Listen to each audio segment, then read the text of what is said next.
Persiapan perang antara pihak Pandawa dan Kurawa telah dimatangkan. Sekutu kedua belah pihak yang terdiri dari para raja dan ksatria gagah perkasa dengan diiringi pasukan yang jumlahnya sangat besar berdatangan dari berbagai penjuru India dan berkumpul di markasnya masing-masing. Pandawa memiliki 7 divisi sementara Korawa memiliki 11 divisi. Beberapa kerajaan pada zaman India kuno seperti Kerajaan Dwaraka, Kerajaan Kasi, Kerajaan Kekeya, Magadha, Matsya, Chedi, Pandya dan Wangsa Yadu dari Mandura bersekutu dengan para Pandawa.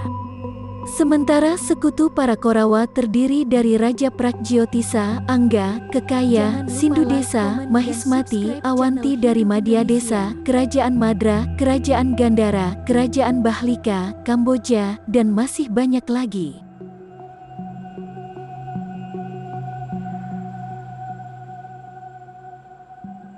Divisi pasukan dan persenjataan. Setiap pihak memiliki jumlah pasukan yang besar. Pasukan tersebut dibagi-bagi ke dalam divisi yang disebut dengan Aksauhini. Setiap Aksauhini berjumlah 218.700 prajurit yang terdiri dari 21.870 pasukan berkereta kuda, 21.870 pasukan penunggang gajah, 65.610 pasukan penunggang kuda, 109.350 tentara biasa. Pasukan Pandawa memiliki 7 divisi, total pasukan Pandawa adalah 1.530.900 orang. Pasukan Korawa memiliki 11 divisi, total pasukan Kurawa adalah 2.405.700 orang. Total seluruh pasukan yang terlibat dalam perang adalah 3.936.600 orang. Jumlah pasukan yang terlibat dalam perang sangat banyak sebab divisi pasukan kedua belah pihak merupakan gabungan dari divisi pasukan kerajaan lain di seluruh daratan India. Senjata yang digunakan dalam perang di Kuruksetra merupakan senjata kuno dan primitif, contohnya panah, tombak, pedang, golok, kapak perang, gada, dan sebagainya.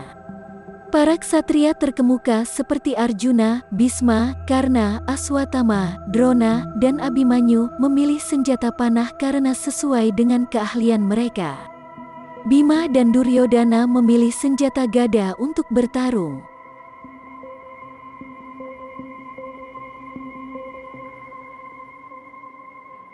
Formasi militer. Dalam setiap perang di zaman Mahabharata, formasi militer adalah hal yang penting. Dengan formasi yang baik dan sempurna, maka musuh juga lebih mudah ditaklukkan. Ada beberapa formasi, masing-masing memiliki kelebihan dan kekurangan tersendiri. Formasi militer tersebut sebagai berikut. Formasi Bangau disebut dengan Kraunca Viyuha. Formasi cakram atau melingkar disebut dengan cakra viyuha. Formasi kura-kura disebut dengan kurma viyuha. Formasi buaya disebut dengan makara viyuha. Formasi trisula disebut dengan trisula viyuha. Formasi ular disebut dengan sarpa viyuha. Formasi teratai disebut dengan kamala atau padma viyuha. Sulit mengindikasi dengan tepat makna dari nama-nama formasi tersebut. Nama formasi mungkin saja mengindikasi bahwa sebuah pasukan memilih suatu bentuk tertentu seperti elang, bangau, dan lain sebagainya sebagai formasi.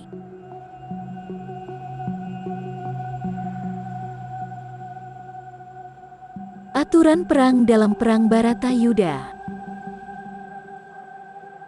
Dua pemimpin tertinggi dari kedua belah pihak bertemu dan membuat peraturan tentang perlakuan yang etis yang disebut Dharma Yuddha sebagai aturan perang. Peraturan tersebut sebagai berikut. Peraturan yang pertama adalah pertempuran harus dimulai setelah matahari terbit dan harus segera dihentikan saat matahari terbenam. Yang kedua adalah pertempuran 1 lawan 1, tidak boleh mengeroyok prajurit yang sedang sendirian. Yang ketiga adalah dua ksatria boleh bertempur secara pribadi jika mereka memiliki senjata yang sama atau menaiki kendaraan yang sama menggunakan kuda, gajah, atau kereta. Yang keempat adalah tidak boleh membunuh prajurit yang menyerahkan diri. Yang kelima adalah seseorang yang menyerahkan diri harus menjadi tawanan perang atau budak. Yang keenam adalah tidak boleh membunuh atau melukai prajurit yang tidak bersenjata. Yang ketujuh adalah tidak boleh membunuh atau melukai prajurit yang dalam keadaan tidak sadar. Yang kedelapan adalah tidak boleh membunuh atau melukai seseorang atau binatang yang tidak ikut berperang. Yang kesembilan adalah tidak boleh membunuh atau melukai prajurit dari belakang. Yang kesepuluh adalah tidak boleh menyerang wanita. Yang kesebelas adalah tidak boleh menyerang hewan yang tidak dianggap sebagai ancaman langsung. Yang kedua belas adalah peraturan khusus yang dibuat untuk setiap senjata mesti diikuti. Sebagai contoh, dilarang memukul bagian pinggang ke bawah pada saat bertarung menggunakan gada.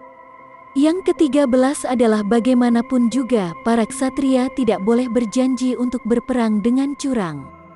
Para raja dan ksatria meniup trompet kerang mereka tanda pertempuran akan segera dimulai. Pertempuran berlangsung selama 18 hari dan berlangsung pada saat matahari muncul dan harus segera diakhiri pada saat matahari terbenam. Kedua belah pihak bertarung di dataran Kuruksetra dan setiap hari terjadi pertempuran yang berlangsung sengit dan mengesankan. Dalam setiap pertarungan yang terjadi dalam 18 hari tersebut, ksatria yang tidak terbunuh dan berhasil mempertahankan nyawanya adalah pemenang karena pertempuran tersebut adalah pertempuran menuju kematian. Siapa yang bertahan hidup dan berhasil memusnahkan lawan-lawannya, dialah pemenangnya.